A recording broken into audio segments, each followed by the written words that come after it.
Otep, bien-aimés frères et sœurs, vous connaîtrez la vérité et la vérité vous affranchira. Ça, c'est pas moi qui le dis, c'est la Bible qui le dit. Mais moi, je vous dis mieux. Vous connaîtrez la vérité historique, notamment celle de vos ancêtres kémites, et vous aurez une vision globale de ce que c'est que la vraie souveraineté politique. J'ajoute, vous reviendrez à la spiritualité africaine ancestrale et vous comprendrez les enjeux de l'indépendance économique. Et pour terminer, vous accepterez votre identité culturelle kémite et vous obtiendrez deux choses. La première, c'est la paix. La seconde, c'est le développement, à une condition. L'unité de toute l'Afrique noire, l'unité de tous les Noirs du monde entier.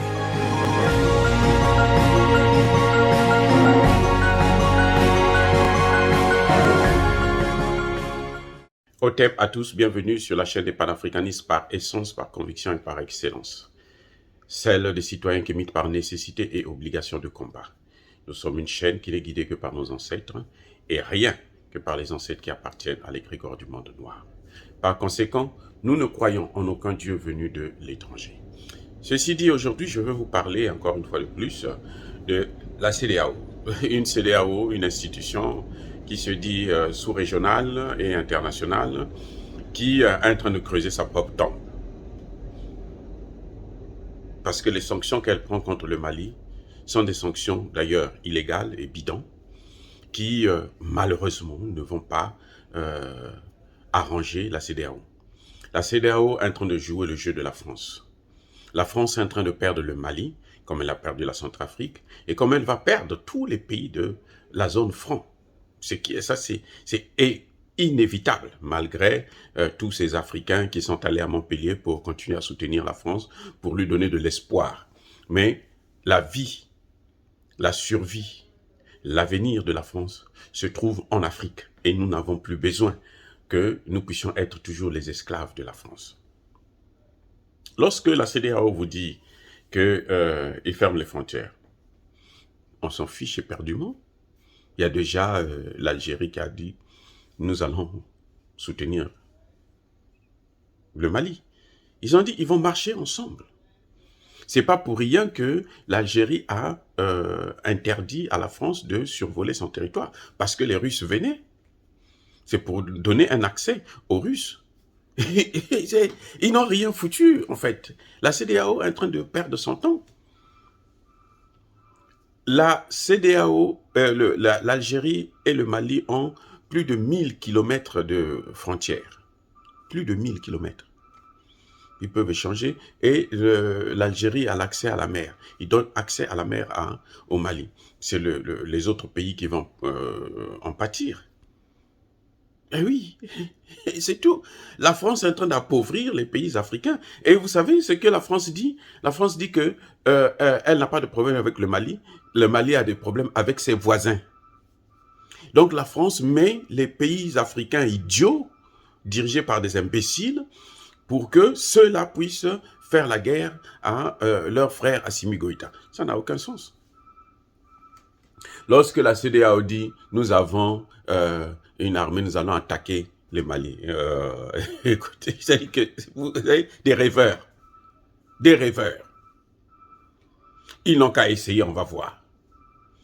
Ils n'ont qu'à commencer par rentrer. On va voir s'ils vont occuper, ne serait-ce qu'une base militaire malienne au Mali, malgré la présence de Takuba et Barkhane. Non, les gars.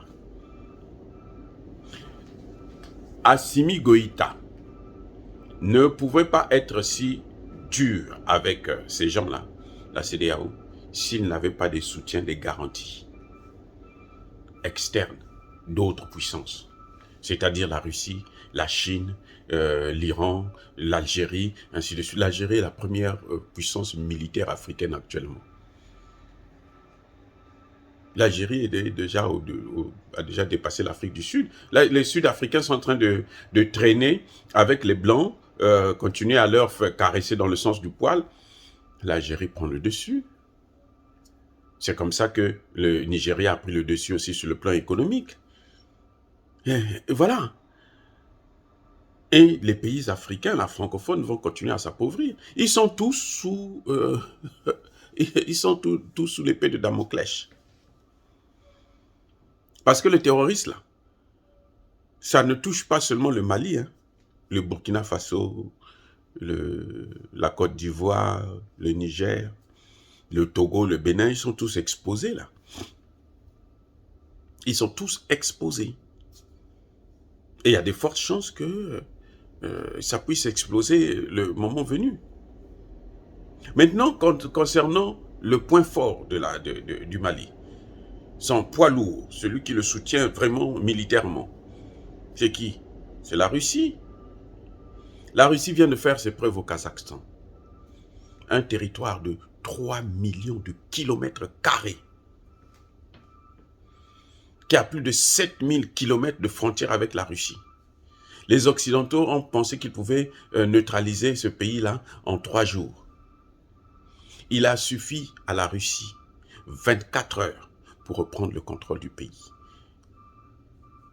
et arrêter ou tuer 18 millions de terroristes. 18 000 plutôt, pardon.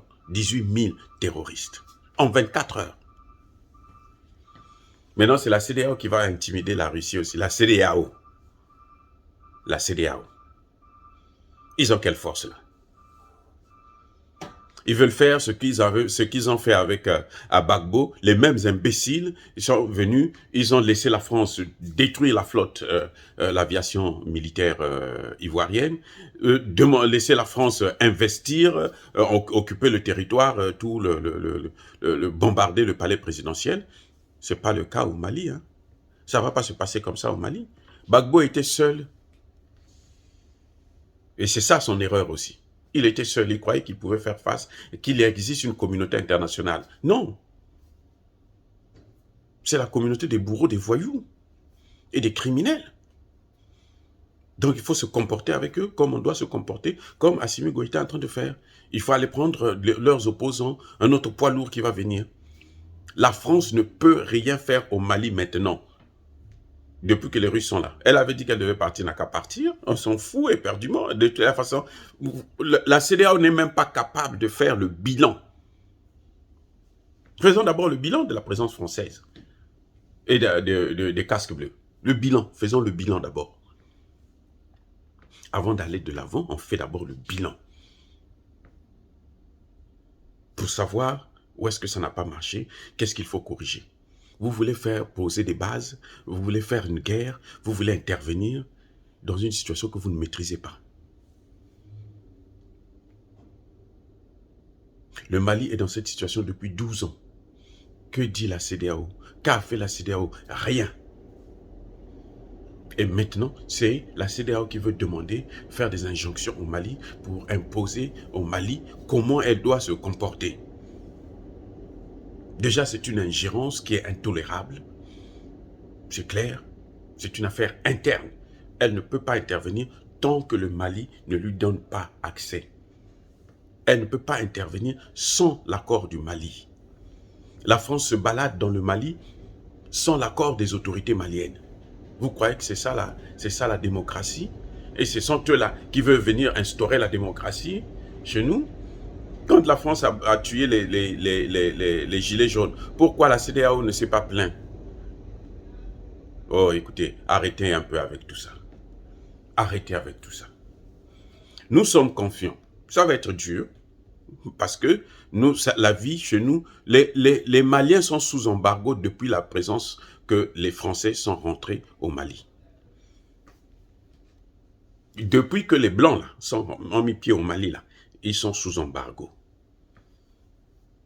Jusqu'aujourd'hui. Donc ce n'est pas des sanctions de plus qui vont changer quoi que ce soit, non. Au contraire.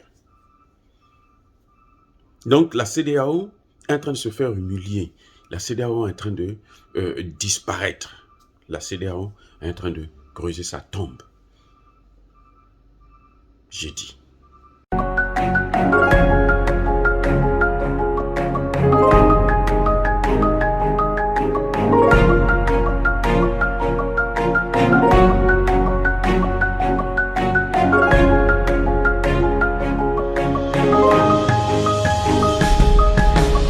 Eux, ils marchent par la foi et non par la vue.